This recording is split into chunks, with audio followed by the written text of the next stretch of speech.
حضرت ابو ہریرہ سے روایت ہے، نبی صلی اللہ علیہ وسلم نے فرمایا، ہر چیز کا کوہان اور بلندی ہے، ہر چیز کا کوہان اور بلندی ہے، اور قرآن حکیم کی بلندی سورۃ البقرہ ہے۔ ابی ابن کعب سے مروی ہے کہ نبی صلی اللہ علیہ وسلم نے ایک مرتبہ ان سے پوچھا کہ اللہ کی کتاب میں سب سے عظیم آیت کون سی ہے؟ تو انہوں نے کہا، اللہ اور اس کے رسول ہی بہتر جانتے ہیں۔ نبی صلی اللہ علیہ وسلم نے یہ سوال کئی بار دہرایا تو ابی ابن کعب نے کہا، آیت الکرسی۔ نبی صلی اللہ علیہ وسلم نے یہ سن کر فرمایا، ابو المنذر، تمہیں علم مبارک ہو، اس ذات کی قسم جس کے قبضے میں میری جان ہے، جس کے ہاتھ میں میری جان ہے، عرش کے پائے کے پاس یہ اللہ کی پاکیزگی بیان کرتی ہوگی۔ آیت الکرسی عرش کے پائے کے پاس اللہ کی پاکیزگی بیان کرتی ہوگی، اور اس کی ایک زبان اور دو ہونٹ ہوں گے، یعنی اللہ سبحانہ وتعالیٰ جس چیز کو چاہے جیسی صورت عطا فرما دے۔ اس آیت کا پڑھنا انسان کو رات بھر شیطان کی شر سے محفوظ رکھتا ہے، کیونکہ شیطان نے ابو ہریرہ رضی اللہ تعالیٰ عنہ کو خود یہ بات بتائی جس کی تصدیق نبی صلی اللہ علیہ وسلم نے کی، کہ اس نے کہا کہ جب تم سونے کے لیے بستر پر جاؤ تو آیت الکرسی پڑھ لو، صبح تک اللہ کی طرف سے تم پر ایک نگہبان فرشتہ مقرر رہے گا،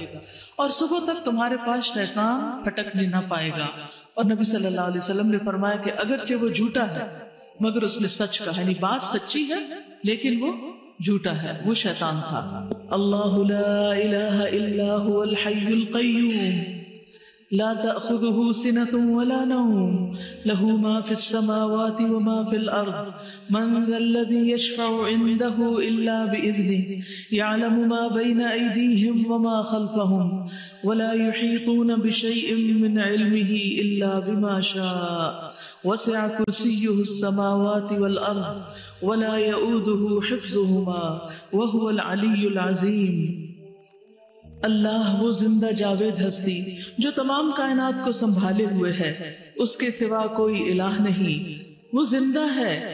قائم رکھنے والا ہے، لا تأخذہ سنۃ ولا نوم، نہ وہ سوتا ہے نہ اسے اونگ لگتی ہے،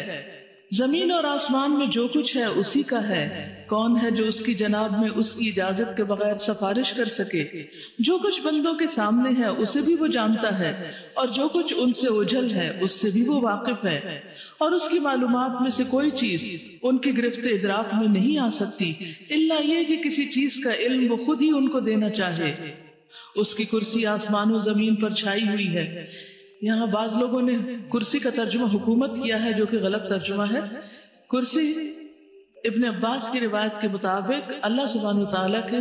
قدم رکھنے کی جگہ ہے، فٹ سٹول ہے۔ وسع کرسیہ السماوات والارض، اس کی کرسی آسمان و زمین پر چھائی ہوئی ہے، اور ساتوں آسمان اور زمینیں کرسی کے مقابلے میں بس یہ اتنے ہیں جیسے ایک وسیع میدان میں ایک چھوٹا سا رنگ ہو، ایک چھلا ہو، یعنی سارے آسمان اور زمینیں جن کی وسعتوں کا ہم اندازہ نہیں لگا سکتے، وہ اللہ سبحانہ تعالیٰ کی کرسی کے مقابلے میں کتنے ہیں؟ جیسے ایک بڑے میدان میں، بہت بڑے صحرا میں ایک چھوٹا سا رنگ پڑا ہوا ہو